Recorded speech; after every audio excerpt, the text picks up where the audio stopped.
আমি আজ দেশবাসীর কাছে ঘোষণা করছি যে আগামী জাতীয় নির্বাচন 2026 সালের এপ্রিলের প্রথমার্ধের যে কোনো একটি দিনে অনুষ্ঠিত হবে। এই সময়ের মধ্যে দেশে নির্বাচন উপযোগী পরিবেশ সৃষ্টির জন্য যা যা করা দরকার সরকার তাই করছে।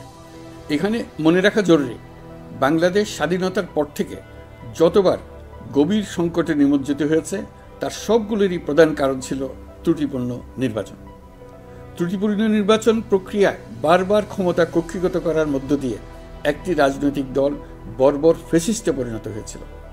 এই ধরনের নির্বাচন যারা আয়োজন করে তারা জাতির কাছে অপরাধী হিসেবে চিহ্নিত হয়ে যায়।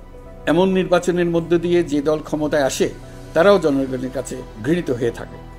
এই সরকারের একটি বড় দায়িত্ব হলো একটি পরিচ্ছন্ন, উৎসবমুখর, শান্তিপূর্ণ, বিপুলভাবে অংশগ্রহণের পরিবেশে একটি নির্বাচন অনুষ্ঠান করা, এমন একটি নির্বাচন আয়োজন করা যাতে করে দেশ ভবিষ্যতে নতুন সংকটে না পড়ে।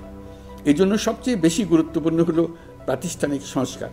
যেই প্রতিষ্ঠানগুলো নির্বাচনের সঙ্গে সরাসরি জড়িত সেগুলোতে যদি সুশাসন নিশ্চিত করা না যায় তাহলে ছাত্র জনতার সকল আত্মত্যাগ বিফলে যাবে।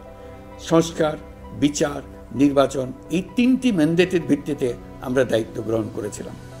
সেই বিবেচনায় আগামী রোজার ঈদের মধ্যে সংস্কার ও বিচারের বিষয়ে আমরা একটি গ্রহণযোগ্য জায়গায় পৌঁছতে পারব বলে বিশ্বাস করি। বিশেষ করে মানবতা বিরোধী অপরাধের বিচার, যা কিনা জুলাই গণ অভ্যুত্থানের শহীদদের প্রতি আমাদের সম্মিলিত দায়, সেই বিষয়ে আমরা দৃশ্যমান অগ্রগতি দেখতে পারব। এতে আমাদের উপর আপনাদের অর্পিত ম্যান্ডেট ন্যূনতম হলেও বাস্তবায়ন করে যেতে পারব।